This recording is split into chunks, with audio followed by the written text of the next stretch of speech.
Menteri Komunikasi dan Digital, Mutia Hafid menyatakan pemerintah akan mempercepat pembuatan aturan perlindungan anak di ruang digital. Salah satunya dengan membatasi akses penggunaan media sosial berdasarkan usia. Aturan itu diperlukan guna melindungi anak di ruang digital. Mutia menjelaskan Presiden Prabowo juga menginginkan percepatan soal aturan ini. Aturan perlindungan anak di dunia digital dibuat dalam bentuk SK Menteri dengan bekerja sama lintas kementerian.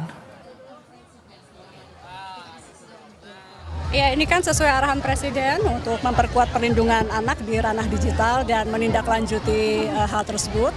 Kami telah mengeluarkan SK tim kerja untuk percepatan penyelesaian peraturan ini dan ini melibatkan berbagai kementerian. Makanya kami terima kasih sekali Pak Menkes, Ibu Men PPPA dan juga Mendikbudrismen mengirimkan eselon 1, eselon 2-nya juga untuk ikut dalam tim kerja ini yang akan bekerja mulai esok.